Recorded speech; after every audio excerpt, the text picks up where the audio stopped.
When I walked into that courtroom, my son didn't even look up from his phone. My daughter-in-law smoothed the front of her cream-colored blazer and gave the court reporter a small, gracious smile, the kind of smile you save for people you want to remember you kindly. I was wearing a flannel shirt gone soft at the elbows, jeans stiff with barn dust, and boots that had never once touched a courthouse floor before that morning. I looked exactly like what they wanted me to look like, a worn-out old rancher who had lost his grip on the world. I heard Sienna murmur something to Marcus, and he huffed out a short, tired laugh, the kind you give when you're forced to sit through something beneath you. To them, I was an inconvenience wrapped in a bad diagnosis, a problem that would soon be solved with a signature and a gavel. Then the side door opened, and a man in a dark windbreaker stepped through it and said 4 words to the bailiff that made the entire room go still. "We need this room." The judge's eyes lifted from the folder in front of him and found mine.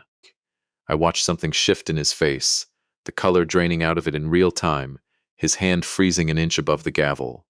He leaned toward his microphone, and his voice came out low, almost private, though it carried to every corner of that room. "Lock the doors," he said. "And somebody get the FBI office on the line right now." Marcus's head snapped up. Sienna's smile died on her face like a light going out. They had no idea who I truly was, not yet, not fully. My name is Walter Ashford. I'm 68 years old, and 3 months before that morning, I was just a widower trying to get through another season on a ranch that used to be full of noise and now was full of quiet. If my story is speaking to you, hit that like button. It means more than you know to an old man rebuilding his life one day at a time. Subscribe so you don't miss where this goes, and tell me in the comments what town you're listening from and what time it is right there. I like knowing whose evening or whose drive I'm keeping company with. It started on a gray Tuesday in early autumn, out on Meridian Creek Ranch, 22 miles outside Bozeman, Montana. My wife Margaret, everybody called her Meg, had been gone 2 years by then, and this land was the only thing left that still felt like her. She used to walk the fence line every morning with a mug of coffee going cold in her hand, naming the horses like they were children who'd wandered in off the road. After she passed, I kept the ranch running because stopping felt like losing her twice. I'd handed the financial side of things over to my son. Marcus was 41, sharp-suited, the kind of man who talked in numbers and made you feel foolish for asking him to slow down. He ran an investment firm out of Denver called Ashford Meridian Capital, something in fintech and digital assets. I never fully understood it, and I trusted that I didn't need to. He was my blood, my only child. That Tuesday, I walked down to the mailbox at the end of the long gravel drive the way I did every day, mostly for the exercise and the excuse to look at the mountains. Between a feed catalog and a flyer for the county fair, there was a thick envelope with a red stamp across the front that said "Urgent" in block letters. It was from the county treasurer's office. I figured it was a routine notice, the kind you skim and toss. I tore it open standing right there in the cold, and the words at the top hit me like a boot to the chest. Notice of tax delinquency. 90 days past due. Foreclosure proceedings to commence. I read it 3 times, standing in the wind, my hands going numb around the paper. This ranch. Meg's ranch. The place where I'd buried her ashes under the old cottonwood by the creek because she asked me to. I had wired Marcus $40,000 6 weeks earlier, specifically earmarked to cover 2 years of back property taxes after a bad year with vet bills and a barn roof that needed replacing. He'd looked me in the eye at Sunday dinner and told me it was handled, told me not to waste another thought on it. I called Sienna first, my hands shaking with something that wasn't the cold. She picked up on the 5th ring, laughter and glasses clinking somewhere behind her voice. "Walter, hi. I'm at a lunch thing. Can I call you back?" I told her about the notice. I told her I needed to understand why the county was threatening to take the ranch when I'd given Marcus the money weeks ago. There was a pause, the background noise dimming like she'd stepped outside.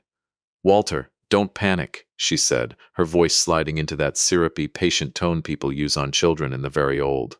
"Marcus handles all of that. It's probably just an old letter that got stuck in the system somewhere. We'll come by tonight and sort it out. Just rest, okay?" They showed up after dark, headlights sweeping across the porch where I'd been sitting for an hour with the letter in my lap. Marcus stepped out first in a charcoal suit, not a wrinkle on him, moving like a man who had somewhere better to be. Sienna followed in heels that had no business on gravel, her face arranged into practiced concern. I laid the notice on the coffee table in the front room. "Explain this to me," I said.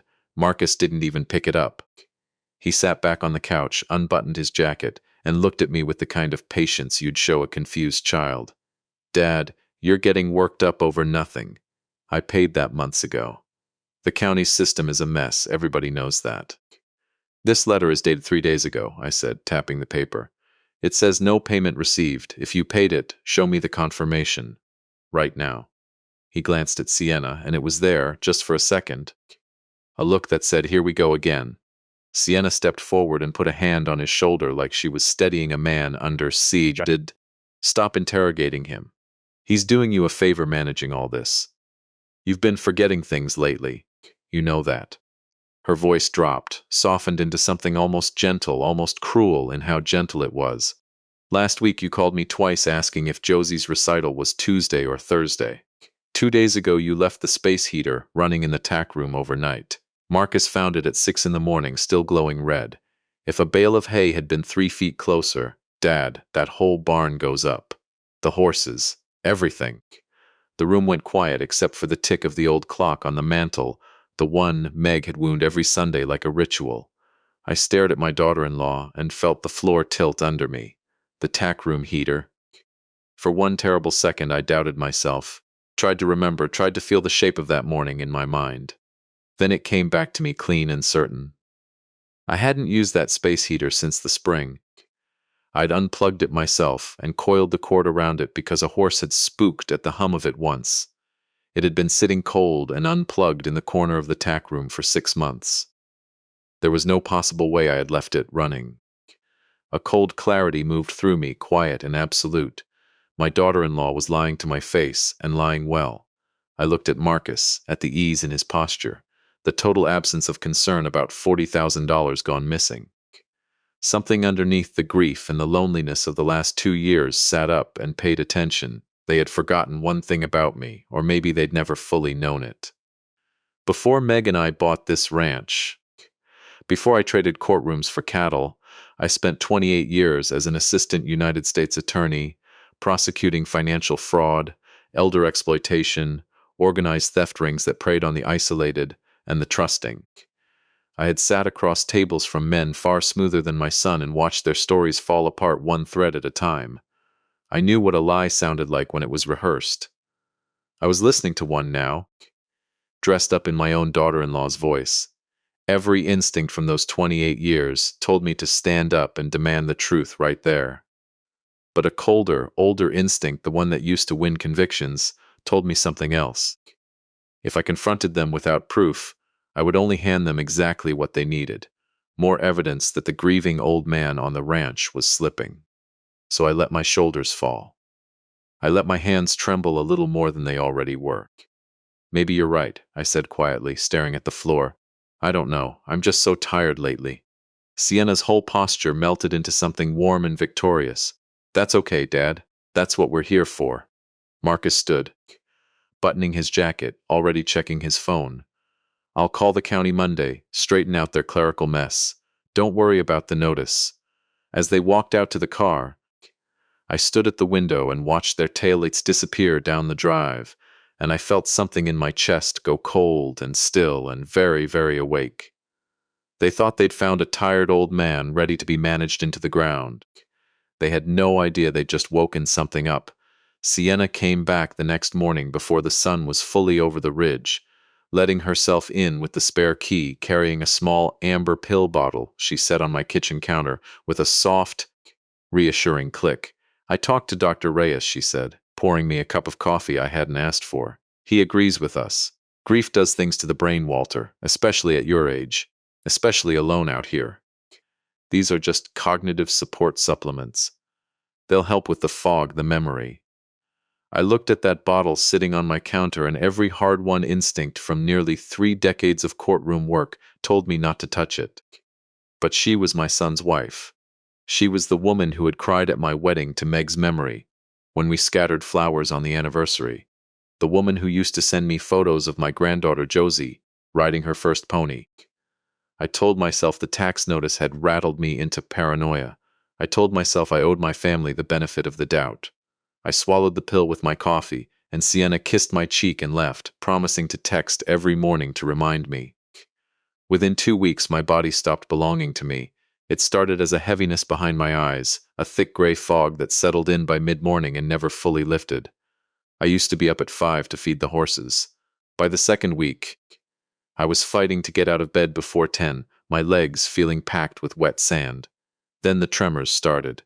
I dropped a feed bucket clean out of my hands one morning, and the ranch hand who helped part-time, a young man named Cody, looked at me with a kind of careful pity that made my stomach turn.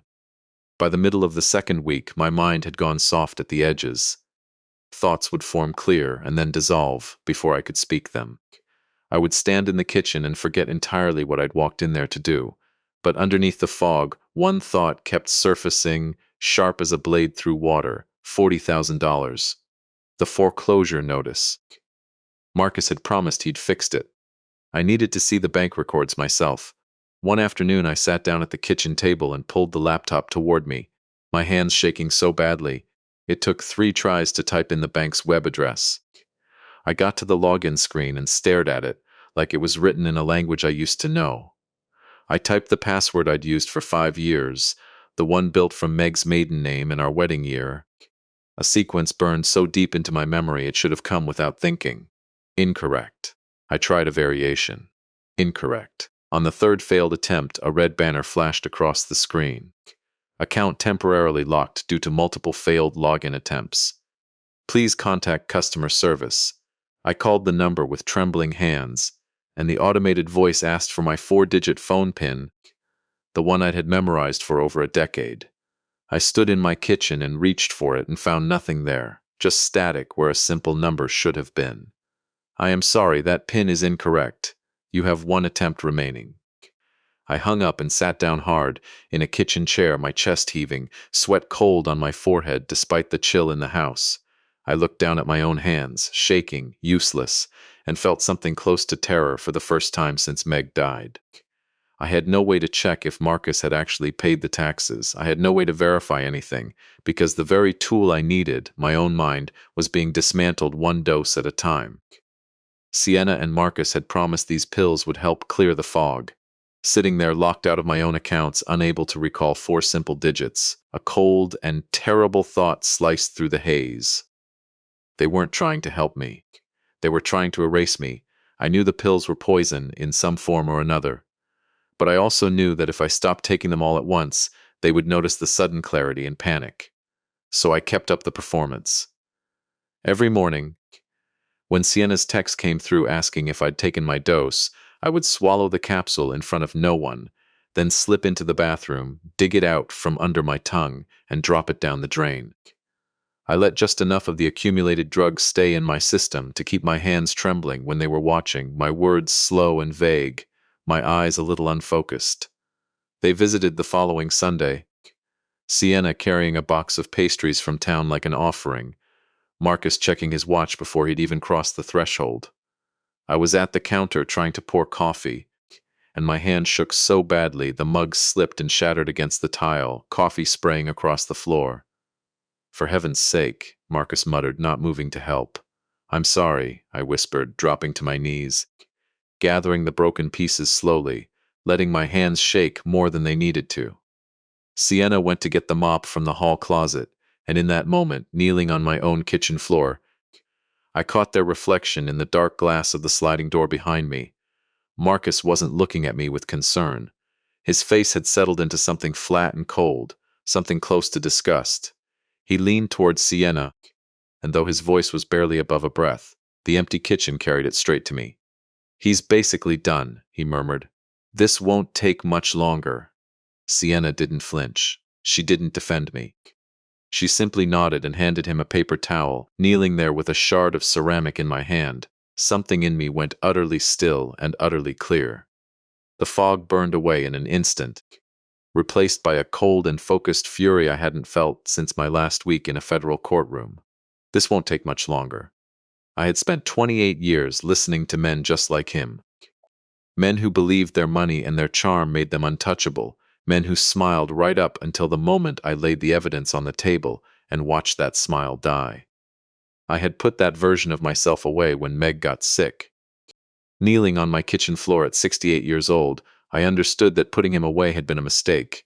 I let out a long, defeated sigh, and I let my hands go on shaking. "I'm so sorry, Sienna," I said, my voice cracking on cue. "I just can't seem to hold on to anything today." "It's okay, Dad," she said, patting my arm, her fake warmth sliding right back into place. "That's what we're here for. Go sit down, I'll clean this up." I shuffled to my recliner and closed my eyes like a man too tired to think, and behind my closed eyes my mind was moving faster than it had in years, cataloging every word, every transaction, every detail, filing it all away. They believed the hardest part of their work was finished.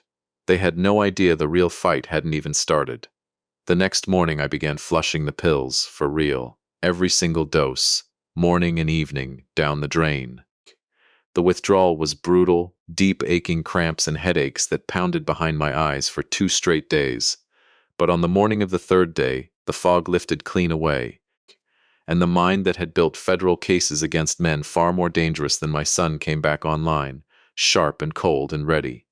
I couldn't risk my regular doctor in town, not with Sienna listed as my medical contact with full access to my file. So I bypassed my truck with the GPS unit Marcus had insisted on installing for safety, and I took the old flatbed from under the tarp in the barn, the one with no tracking device, no digital footprint at all. I drove 40 miles of back roads to a rural clinic outside Livingston, paid $300 in cash under a variation of my middle name, and handed a tired-looking doctor named Okafor one of the small white capsules along with $50 to rush the results. He turned the pill over in gloved fingers, frowning, but the cash and the steadiness in my voice left him no room to argue. He told me he'd have results by the following afternoon. I drove home with my hands finally steady on the wheel, my mind already 3 moves ahead, already building the case I was going to bring down on my own son's head. The phone rang at exactly 2 the next afternoon. Dr. Okafor's voice was tight, careful, the voice of a man about to say something he wished he didn't have to. He asked if I was sitting down. I told him I was standing at my own kitchen counter with a clear head, and whatever he had to say, I could take it. The capsule wasn't a supplement, he told me. It contained no trace of any vitamin, no cognitive support compound of any kind. What he'd found was a generic formulation of a powerful antipsychotic, the kind prescribed for severe psychiatric episodes, dosed high enough to be dangerous for a man my age. Introduced into a healthy brain, he said, that dosage would mimic the late stages of dementia almost perfectly. Tremors, memory gaps, profound lethargy, sustained exposure, he warned, could cause permanent neurological damage, or worse. He urged me to go to the police immediately, and offered to forward the lab results himself. I thanked him, declined for now, and asked him to mail the certified report to a private post office box under a name that wasn't quite mine. I hung up the phone and stood in the silence of my own kitchen, absorbing it fully. My son's wife had been feeding me an antipsychotic, disguised as vitamins, for 2 weeks, smiling and kissing my cheek every single morning while she did it. The betrayal was so complete it didn't even register as anger at first. It settled instead into something colder, something with edges, resolve. I knew Marcus handled what he called the daily welfare check whenever Sienna had a work commitment, and that afternoon was one of those days. He arrived just before 5, his sedan crunching up the gravel, his wool coat too clean for a ranch. He let himself in without knocking, the way he always did now, moving through my house like he already owned it. I was slumped in the recliner, performing exactly what he expected to see. Glassy eyes, slack jaw, hands trembling in my lap. He didn't ask how I felt. He pulled a small leather notebook from his coat and jotted something down before he even spoke. "Did you take your afternoon dose?" he said. Not really a question. "Yes," I murmured, letting my voice crack. "My head's so heavy today, Marcus. Everything's spinning." He sighed, annoyed by the sheer inconvenience of me, and reached into his coat for his buzzing phone. As the fabric pulled back, I caught the glint of something metal in his inside pocket, a small brass key on a heavy ring. I recognized it instantly. It was the master key to the floor, safe hidden beneath the false panel in my study. The one that had gone missing a month earlier, the one Sienna had spent an hour helping me search for before gently suggesting I'd misplaced it during one of my confused spells. All that time, it had been sitting in her husband's coat pocket. I needed that key back, but I couldn't simply ask for it without revealing that the fog had lifted. During my years chasing organized theft rings up and down the eastern seaboard, I'd worked closely with a career pickpocket-turned-informant named Sully, a man who taught me that a good lift isn't about speed, it's about shock, a sudden physical jolt that floods the target's senses and makes your hands invisible. I never imagined I'd use a con man's trick on my own son in my own living room. I gripped the arms of the recliner and pushed myself up unsteadily. "Marcus, I need water," I gasped. He rolled his eyes and stepped toward me to push me back down, and in that moment I let my knees buckle entirely, let my full weight collapse forward into him. He grunted, catching me instinctively, both arms wrapping around my torso, his whole attention consumed by the sudden physical burden. My hand slid into his coat pocket, found the cold brass key, pinched it free, and tucked it into my waistband under my sweater in under 2 seconds. "What is wrong with you?" he snapped, shoving me back into the chair. He dusted off his coat with visible disgust, retrieved his dropped phone, and muttered something about how I couldn't be left alone anymore before heading for the door. He never once checked his pocket. I sat there afterward with the key pressed cold against my palm, feeling the weight of it, understanding it wasn't just brass and steel, it was proof. Proof they were already inside my vault, dismantling my life one document at a time. That night, on a prepaid phone I'd bought with cash at the same time as the clinic visit, I called a number I'd known for over 20 years. Desmond Cole answered on the second ring, his voice sliding instantly from casual to sharp the moment he heard mine. Desmond and I had gone head-to-head in courtrooms for a decade back when he worked defense and I worked for the government, and somewhere in those years the rivalry had turned into the kind of trust you don't find twice in a lifetime. I laid it all out for him with the same flat clarity I used to bring to a grand jury. The forged tax explanation, the antipsychotics disguised as vitamins, the stolen safe key. He was quiet for a long moment, and when he spoke again, his voice had gone low and hard. "They're building toward a conservatorship, Walter. They need you declared incompetent so they can move on the estate clean. We need documentation, and we need it now, before they finish. I need eyes inside my own house," I told him. "I need to see Marcus open that safe on camera. Nothing official, nothing that leaves a trail they can trace back." "I have people," Desmond said. "Off the books. They'll be there tonight." 2 unmarked cars rolled up my drive at midnight with their headlights off. 3 men in dark clothing slipped in through the back door I'd left unlocked, moving with a quiet, practiced efficiency that put me at ease immediately.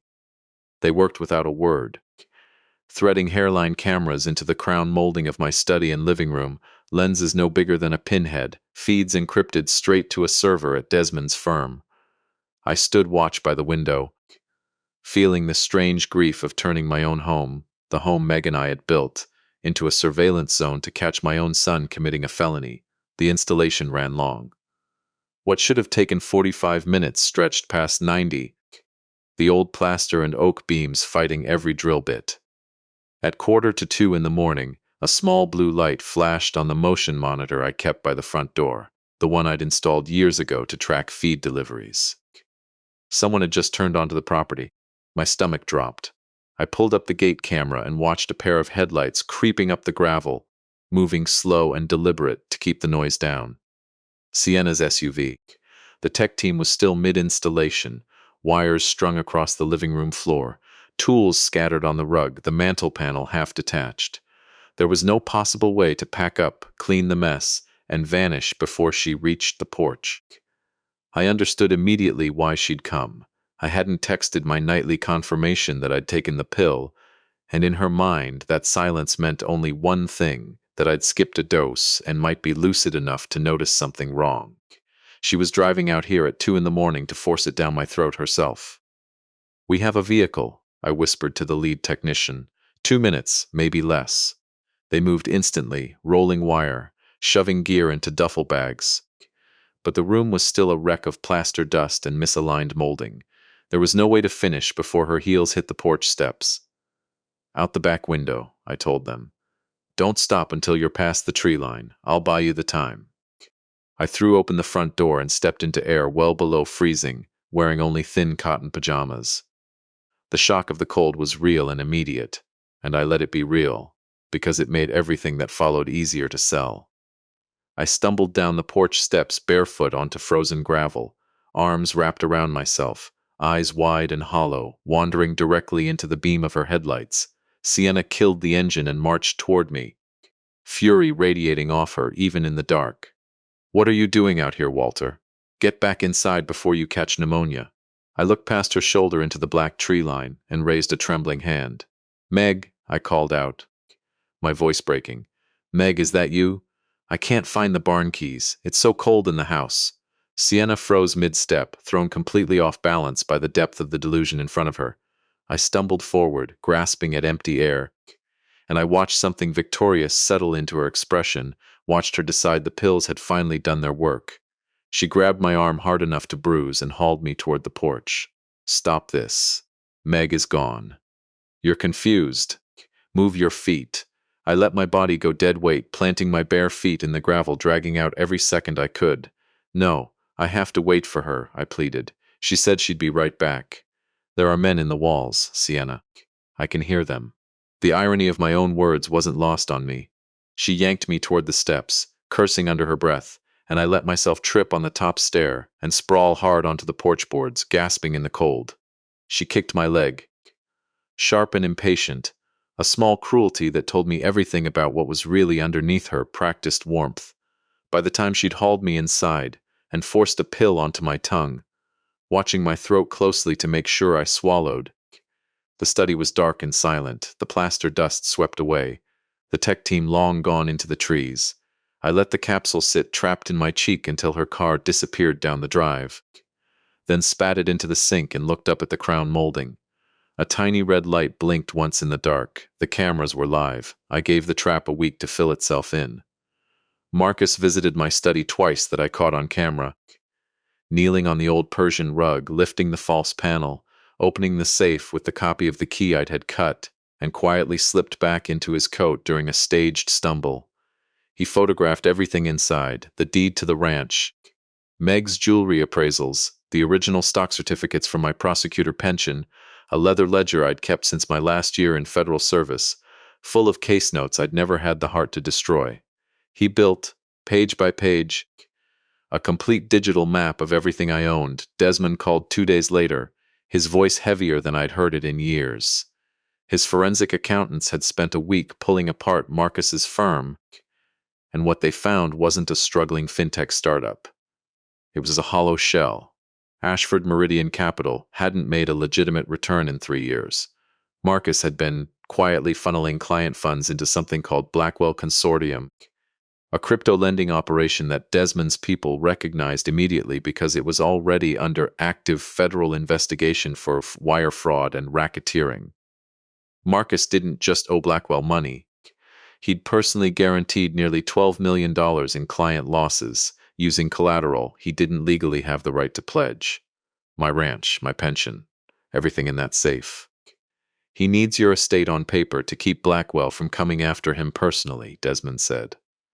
And because he's building a paper trail of your incompetence, if this goes sideways, any court is going to assume a confused old man simply signed his life away.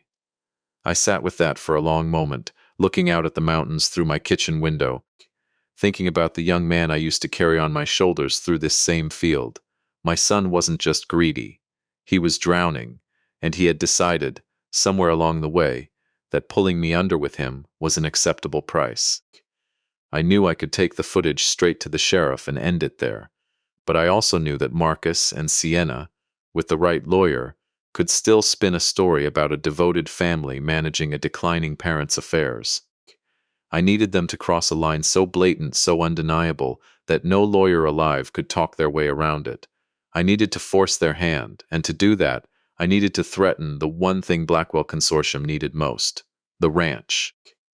I called Sienna the next morning, letting my voice sound thin and frail, and told her I was having a rare clear day, that I needed to talk to her about the future of the estate.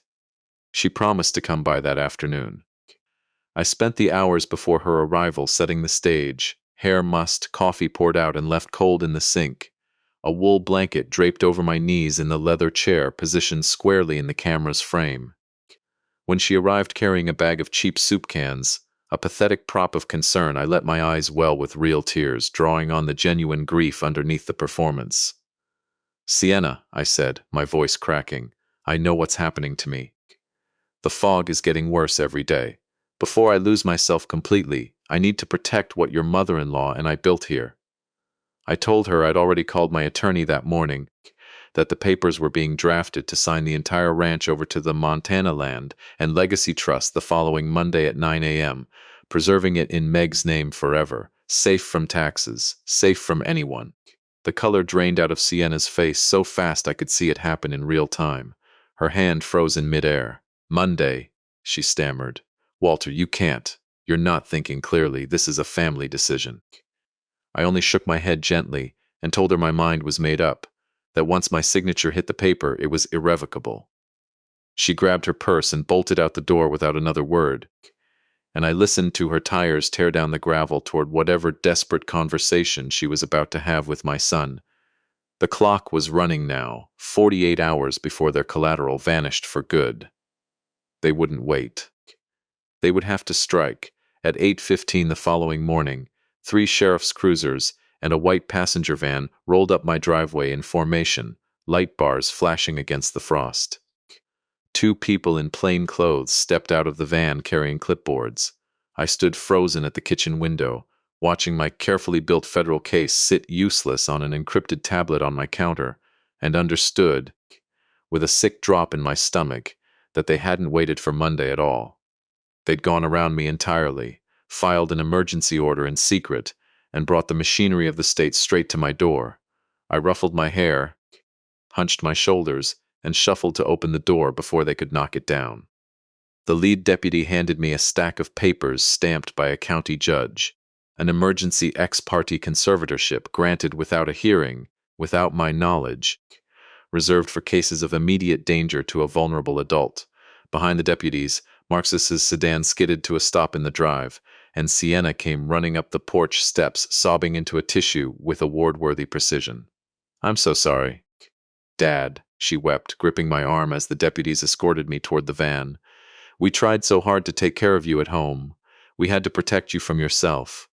She leaned in close under the pretense of a goodbye embrace, her mouth an inch from my ear, and her voice dropped to something cold and razor-thin.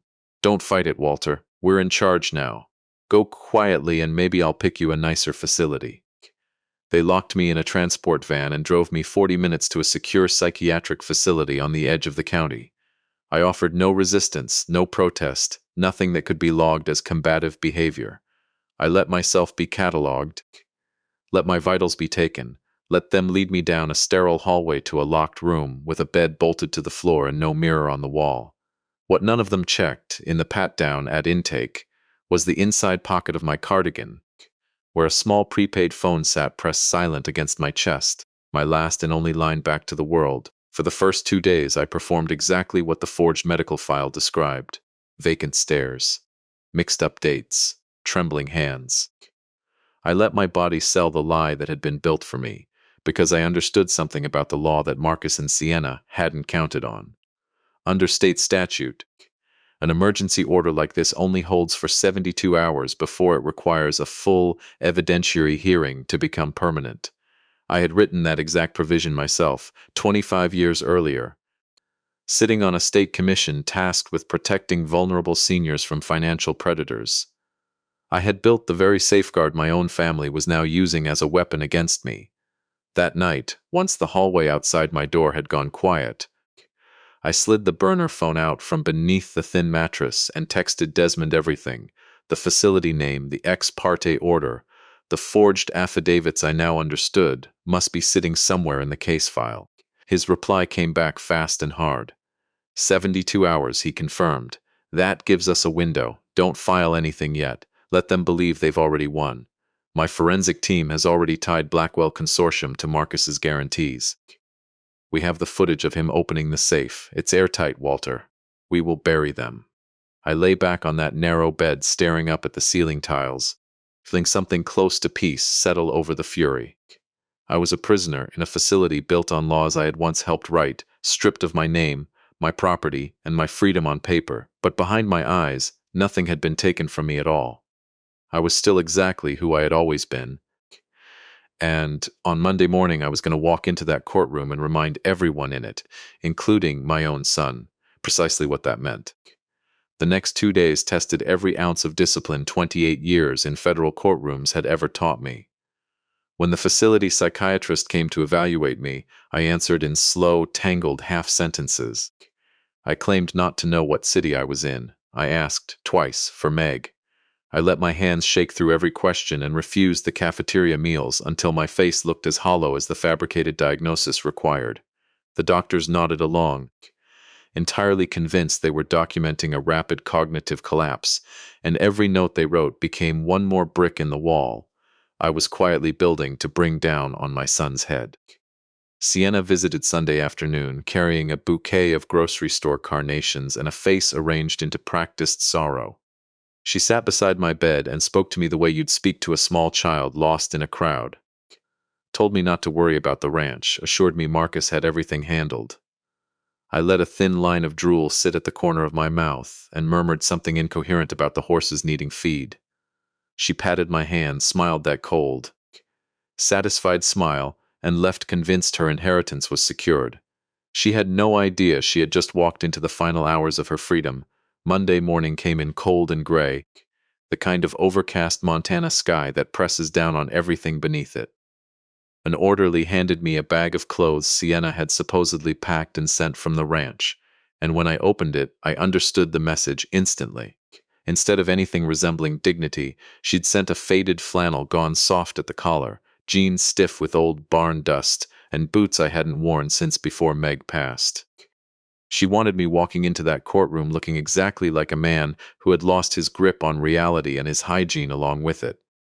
I put the clothes on slowly, let my hands fumble the buttons, left my gray stubble untouched. I looked like surrender. That was precisely the point. The transport ride took 40 minutes, and I spent every one of them running through the case in my head, the way I used to before closing arguments, checking each piece of evidence, each timing, each move. Desmond and I had coordinated the night before through a handful of careful texts.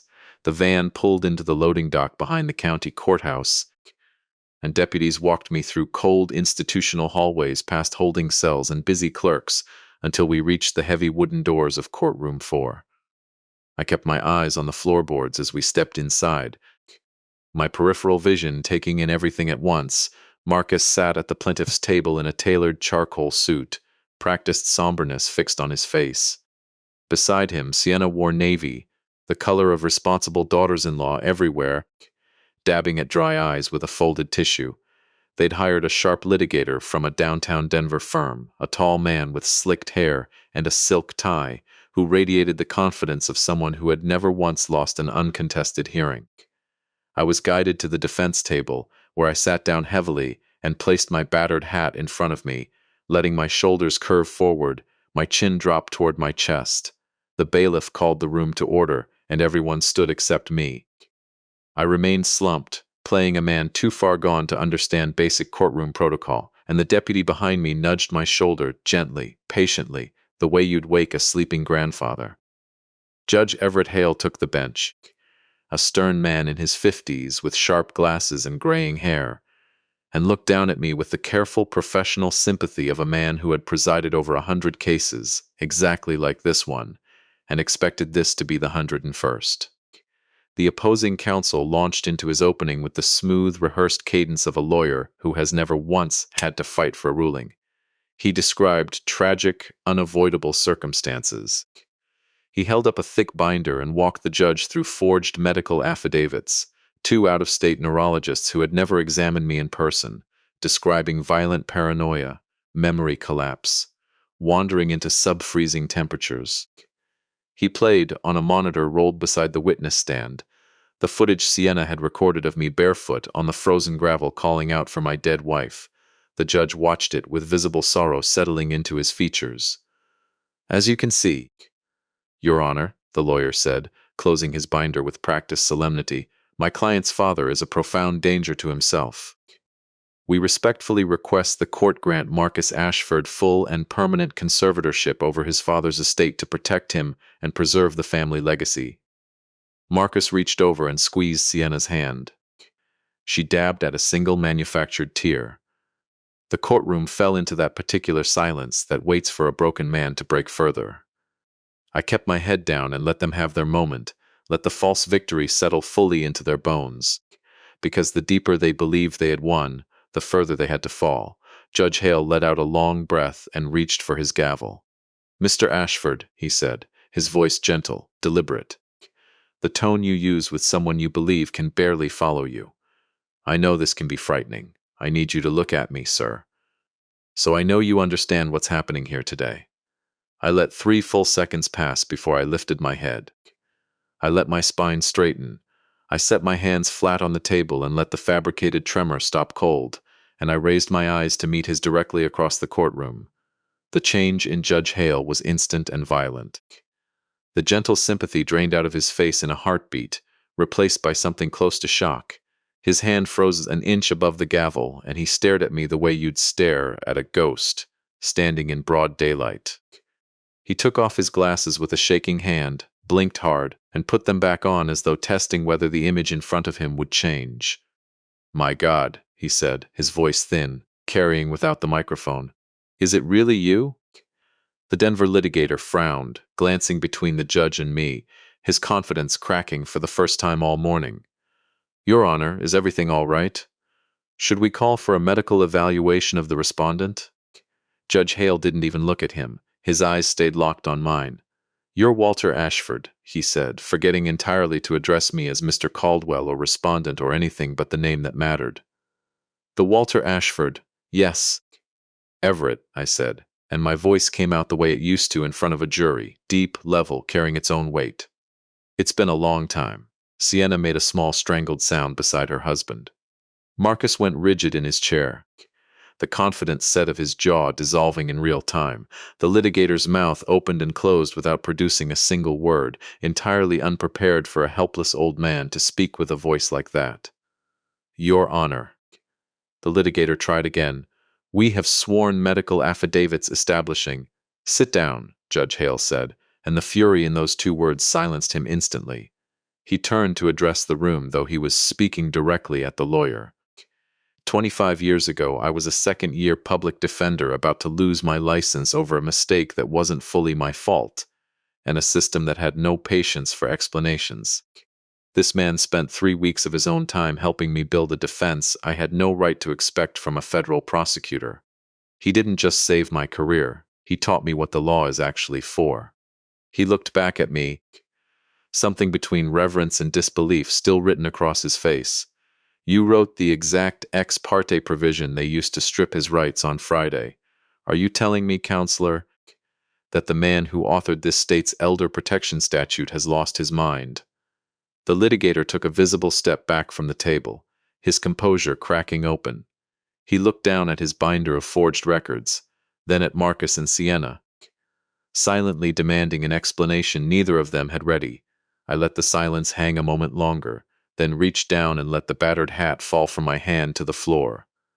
I placed both palms flat on the table and stood, pulling myself up straight, shoulders back, the years of stooped performance dropping away in a single motion. Your Honor, I said, with the court's permission, I'm waiving appointed counsel. I'll be representing myself. Permission granted, Judge Hale said without a fraction of hesitation. The floor is yours, Mr. Ashford.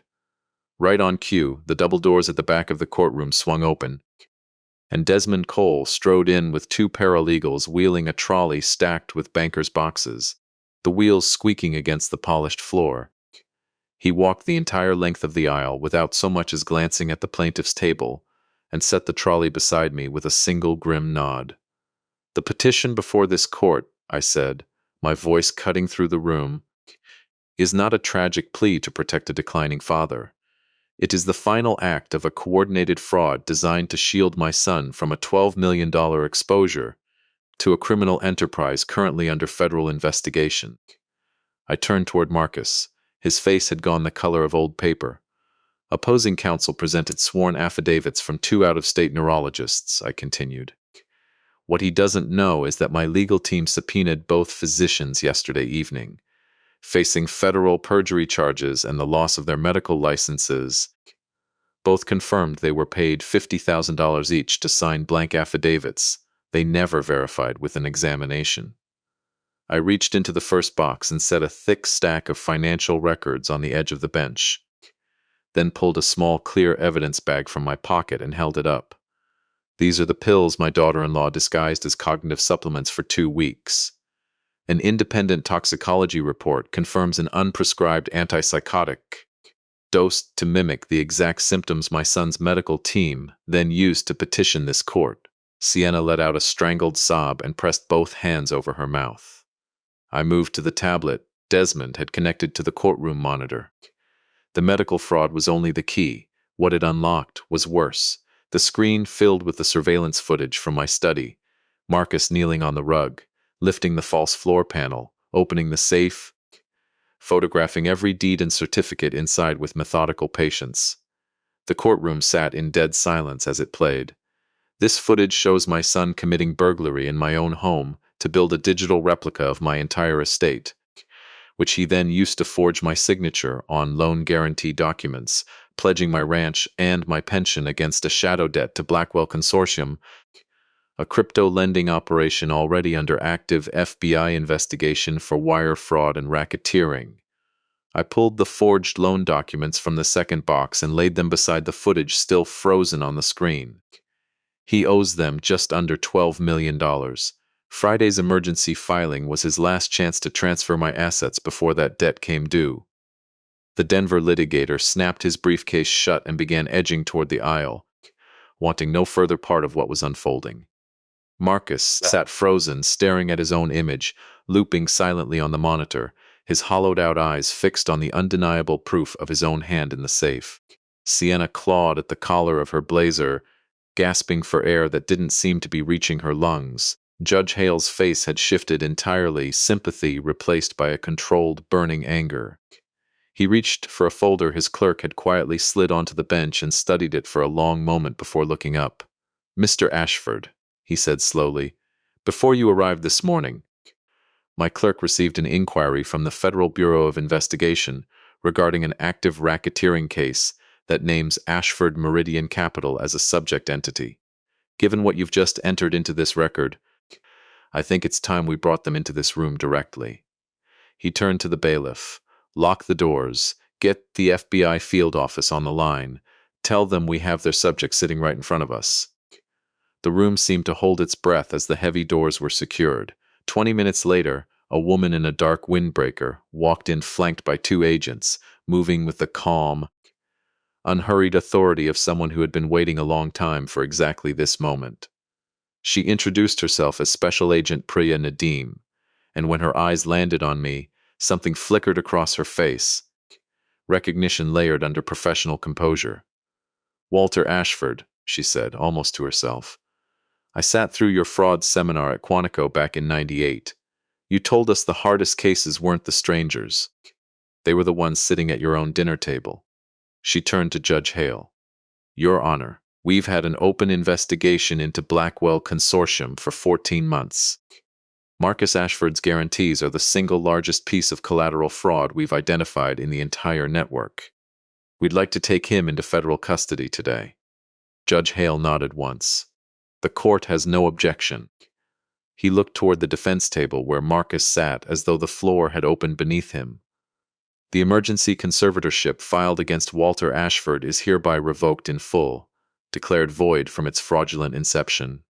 This court finds Mr. Ashford in complete possession of his mental faculties and his legal rights."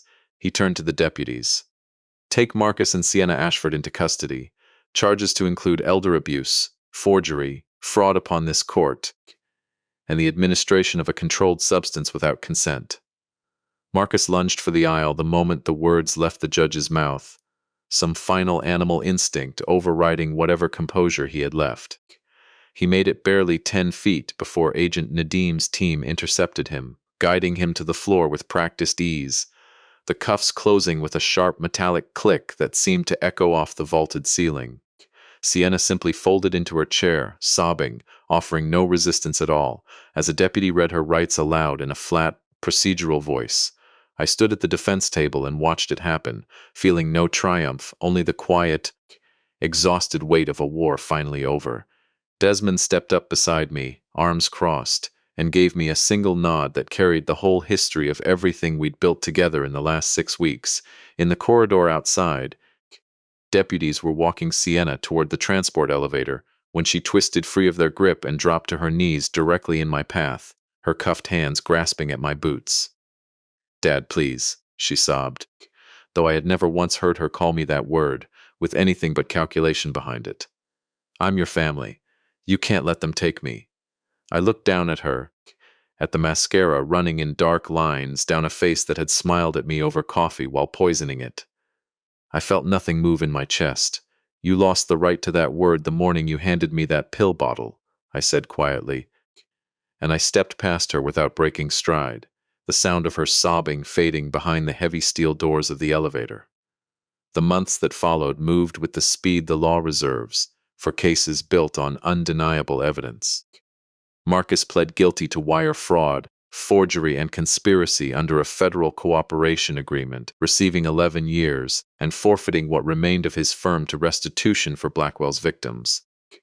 Sienna was convicted at the state level on elder abuse and administration of a controlled substance without consent, losing both her professional license and 4 years of her freedom.